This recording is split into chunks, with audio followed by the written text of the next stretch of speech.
یہ باتیں کرنے کرانے کی ہیں کہ خود سے کام کر لینا سنت ہے؟ آپ نے 2 منٹ لگائے ہیں اور آپ نے کسی پر روب ڈال کے آپ فارغ ہو گئے۔ اخلاقی رویوں میں سب سے زیادہ ضروری تو دوسرے کا احساس کرنا ہوتا ہے۔ اخلاقی رویوں میں سب سے زیادہ حاجت تو دوسرے کی تکلیف اور شدت کا احساس کرنے کی ہوتی ہے۔ میرے صاحب فرمایا کرتے تھے 10 منٹ کیوں انتظار کراتے ہو لوگوں کو؟ تم نے ممبر پہ کہا تھا میں 2:15 بجے جماعت کراؤں گا، 2:16 کیسے ہوئے؟ تمہیں اس کا پاس ہونا چاہیے تھا، تمہیں خیال ہونا چاہیے تھا کسی شخص کو کسی وجہ سے کوئی تکلیف، کوئی کسی اذیت کا شکار کیوں ہو، کوئی پریشان۔ میں اب تو الحمدللہ آپ اتنی بڑی تعداد میں آ گئے کہ جگہ آپ کے لیے مشکل ہو گئی، ورنہ شروع میں جب میں محافل کا ٹائم دیتا تھا تو میں وقت پہ چلا جاتا تھا۔ اگر کسی سے کہا ہے نا کہ 6 بجے آئیں گے تو 6 بجے چلے گئے، وہ کئی والی گھر والے پوچھتے سن تسی آ بھی گئے ہو، تو میں کہتا سانو تسی ویلے ہیں سمجھ لو۔ ہمارا مزاج نہیں ہے نا جی، بلکہ ایک تقریب میں مجھے دعوت دی گئی تو اس پہ لکھا تھا 6 بجے، تو میں وہاں پہنچا تو میزبان بھی نہیں آئے تھے۔ مجھے بتائیں شادی کا کارڈ سارا خاندان بیٹھ کے لکھتا ہے نا، روانگی برات 1 بجے، 1 بجے جاتی ہے برات، مشترکہ جھوٹ بولا سارے خاندان نے۔ یہ رونے کی بات ہے، ہنسنے کی تھوڑی ہے۔ مسلمان اور جھوٹ بولے، مشترکہ طور پہ کہا یہ جھوٹ ہے۔ محفل ہوگی بعد از نماز عشاء، تو ختم کب ہوگی یہ بھی تو بتائیں۔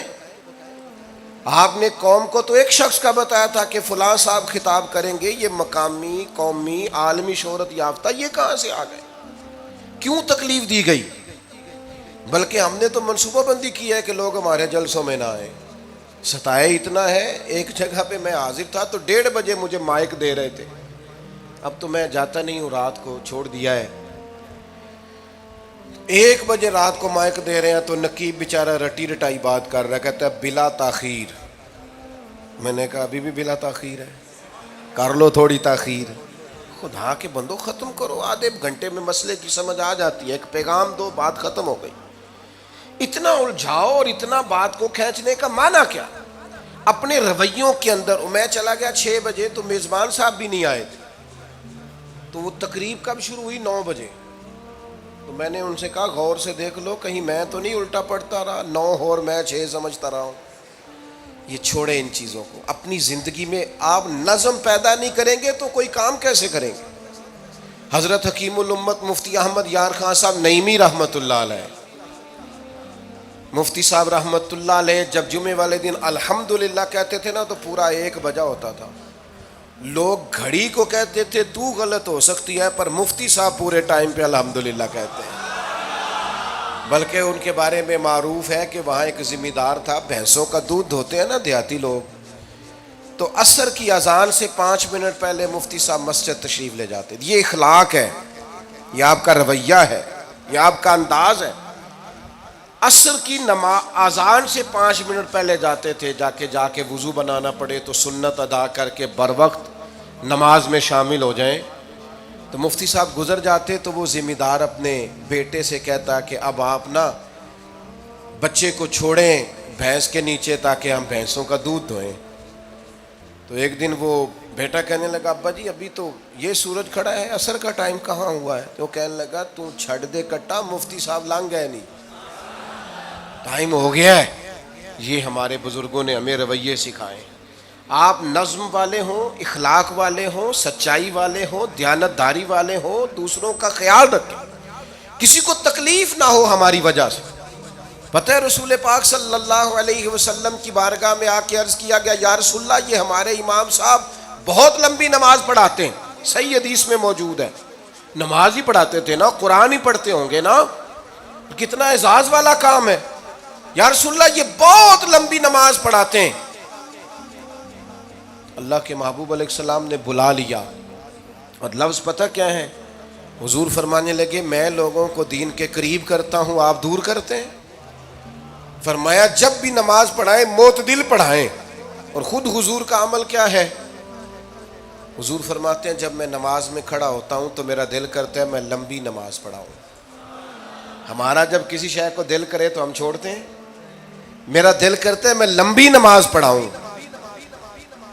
لیکن حضور فرماتے ہیں پھر پیچھے سے کسی بچے کے رونے کی آواز آتی، میں سوچتا ہوں اس کی ماں پریشان ہوگی، میں نماز مختصر کر دیتا. اور میرے بھائیوں، نماز میں بھی لوگوں کا احساس، ہماری طبیعت ہی نہیں رہی.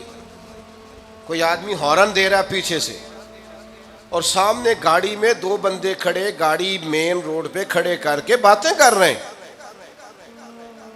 اور وہ ہارن بجا رہا ہے تو کہتے ہیں ٹھہر جا، آگ بجھانی ہے جا کے. ایک تو آپ نے اتنا ظلم کیا کہ آپ نے روڈ بند کیا، اور دوسرا اخلاقی رویہ یہ ہے. اور میرے بھائی یہ بھی بد اخلاقی ہے کہ آپ اپنا موٹر سائیکل مین روڈ پہ کھڑے کر کے دکان پہ چلے جائیں، لوگوں کو تکلیف میں ڈالیں گے. اسلام اس کی اجازت نہیں دیتا. رستوں کے نشان مٹانے والے کو نبی پاک نے تنبیہ فرمائی، کسی کو تکلیف ہو، اذیت ہو. اور بعض لوگ سمجھتے ہیں کہ میں نے پریشر میں رکھی ہوئی ہے دنیا، ڈرتے ہیں لوگ مجھ سے. جو ڈر کے عزت کرتا ہے وہ خوف کھاتا ہے، اور جو محبت سے تجھے سلوٹ کرتا ہے وہ تیرا احترام کرتا ہے. بعض لوگ کسی کے شر سے بچنے کے لیے بھی اسے سلام کرتے ہیں، وہ عزت نہیں ہوتی، وہ عزت نہیں ہوتی کہ یہ تو رٹا ڈال دے گا. اپنے اخلاقی رویے ہمیں اللہ کے محبوب سے سیکھنے، حضور سے خیرات لینی ہے. اخلاق اسما، ہم نے اپنے آپ کو سمجھنا ہے، ہم نے اپنے مزاجوں میں تبدیلی پیدا کرنی ہے، بالخصوص بزرگوں کے معاملے میں، بڑوں کے معاملے میں. جیسے جیسے انسان ضعیف ہوتا جاتا ہے نا، حساس ہوتا جاتا ہے، اسے باتیں تکلیف دینے لگتی. وہ ایک بوڑھی اماں ایک دفعہ مجھے کہنے لگی کہ آپ میرے بچوں سے کہہ دیں خرچہ پاویں تھوڑا دین کرن، میرے نال بولن صحیح کرن.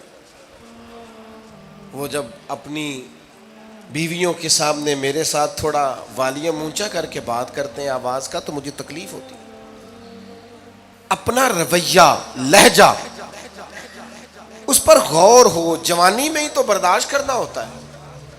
اپنے مزاج کو کبھی بکھرنے اور ٹوٹنے نہ دیں.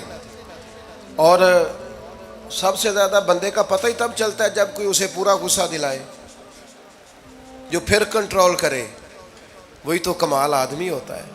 آ کے کہا گیا تھا نا نبی پاک علیہ السلام کو کہ یا رسول اللہ وہ معاذ اللہ ان لفظوں کے ساتھ تانا و تشنیع کرتے ہیں، نقل کفر کفر نہ باشد.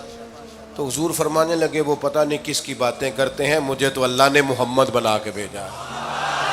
میں تو محمد ہوں، اور محمد ہوتا ہی وہ ہے جس کی تعریفیں ہوں. وہ پتہ نہیں کس کی باتیں کر رہے ہیں، چھوڑو. وہ پتہ نہیں اس کی بات کر رہے ہوں گے جس کا وہ معاذ اللہ نام بگاڑتے ہیں. میرے عزیز، تھوڑا سا برداشت، اور آپ جملوں سے غور کریں، کسی کے لہجے سے غور کریں کہ وہ بندہ کہیں تکلیف میں تو نہیں، آزمائش میں تو نہیں. میں پہلے ہی مختصر تقریر کرنا چاہ رہا تھا، اب آپ لوگوں نے اور مختصر کرا دیا مجھ سے، تو میں بس بات کو سمیٹنے لگا ہوں، آپ غور فرمائیں گے. ایک دن نبی پاک علیہ السلام نے سید عائشہ صدیقہ رضی اللہ تعالیٰ عنہ سے فرمایا. حضور فرمانے لگے عائشہ جب آپ مجھ سے خوش ہوتی ہیں تب بھی مجھے پتہ چل جاتا ہے، اور جب آپ کے دل میں کوئی بات ہوتی ہے تب بھی پتہ چل جاتا ہے. تو سیدہ پاک عرض کرنے لگی حضور مجھے میری ماں روئے، میں اور آپ سے ناراض.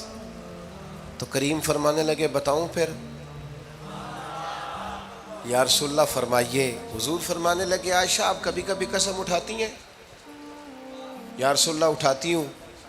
فرمایا جب آپ خوش ہوتی ہیں تو کہتی ہیں مجھے رب محمد کی قسم، اور جب دل میں کوئی بات ہوتی ہے پھر کہتی ہو جناب ابراہیم خلیل کے رب کی قسم. پھر حضرت ابراہیم کی نسبت سے قسم اٹھاتی ہو. تو جناب عائشہ کہتی ہیں حضور کی بات سن کے جو میرا حال تھا میں بتا نہیں سکتی. یا رسول اللہ آپ اتنا خیال کرتے ہیں؟ یہاں تک خیال فرماتے ہیں کوئی کیا بول رہا ہے؟ کہتی میں نے فوراً عرض کی کہ یا رسول اللہ مجھے رب محمد کی قسم ہو، میری زبان سے نام ہی جاتا ہے، میرے دل میں آپ ہر وقت موجود رہتے ہیں، دل میں.